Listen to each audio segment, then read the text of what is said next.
എല്ലാവർക്കും ഉപദേശവും കാര്യങ്ങളൊക്കെ പറഞ്ഞു കൊടുക്കുന്ന അമ്മ തന്നെ ഇങ്ങനെ മരിക്കാൻ പോകുന്നത് ശരിയാണോ? ഞാൻ മരിക്കാൻ പോകുന്നെന്ന് നിന്നോട് ആരാ പറഞ്ഞേ? മരിക്കല്ലേ പിന്നെ എന്തിനാ അമ്മ ഈ സമയത്തൂടെ നിൽക്കുന്നത്? ഞാൻ എവിടെ നിന്ന് നിനക്കെന്താ? എന്നെ അന്വേഷിച്ചാരും വരണ്ട. അമ്മയെ സ്നേഹിക്കുന്ന ഒരുപാട് പേര് ഇവിടെ ഉണ്ട്. അപ്പൊ അവരെയൊക്കെ വിഷമിപ്പിച്ചിട്ട് ഇങ്ങനെയൊക്കെ ചെയ്യുന്നത് ശരിയാണോ? എന്നെ ഇപ്പൊ ആർക്കും വേണ്ടാതായി.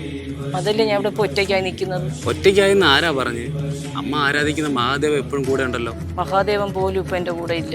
കുഞ്ഞിനെ അടിക്കുന്നത് കൊണ്ടല്ലേ ഞാൻ അവളെ വഴക്ക് പറഞ്ഞ്. അതിനെന്തിനാ അവൾ എൻ്റെ വീട് വിട്ടിറങ്ങി പോകാൻ പറഞ്ഞത്?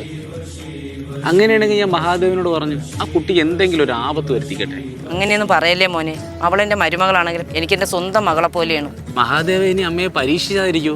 ഒന്ന് കണ്ണടച്ച് പ്രാർത്ഥിച്ചു നോക്കിയേ. നീ കുഞ്ഞിനെ അടിച്ചോണ്ടല്ലേ അമ്മ നിന്നെ വഴക്ക് പറഞ്ഞു. അതിനെന്തിനാ എൻ്റെ അമ്മയോട് ഇവിടെ നിന്ന് ഇറങ്ങിപ്പോകാൻ പറഞ്ഞു? ചേട്ടാ, ഞാൻ അന്നേരത്തെ ദേഷ്യത്തിന് പറഞ്ഞു പോയതാ. എന്നോടൊന്ന് ക്ഷമിക്ക്. ഞാൻ പോയി അമ്മേനെ വിളിച്ചോണ്ട് വരാം. മരുമോളായിട്ടല്ലോ, സ്വന്തം മോളായിട്ടല്ല അമ്മ നിന്നെ കണ്ടിട്ടുള്ളത്. ചേട്ടാ, എനിക്ക് അമ്മയെ കാണണം.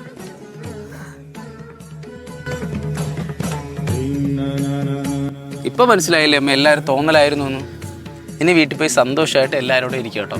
അതാ മഹാദേവനും ഇഷ്ടം. എന്റെ ഈ വിഷമവും കാര്യങ്ങളൊക്കെ മോനെങ്ങനെ അറിയാം? ഇത്ര പെട്ടെന്ന് പറഞ്ഞു? അമ്മയല്ലേ എന്നോട് ആദ്യം വന്നെല്ലാം ചെവി പറഞ്ഞേ. അതിന് ഞാൻ മോനെ ഇപ്പോഴല്ലേ കാണുന്നേ. മോന്റെ പേരെന്താ? ഒന്ന് കണ്ണടച്ച് ആലോചിച്ച് നോക്കിയേ.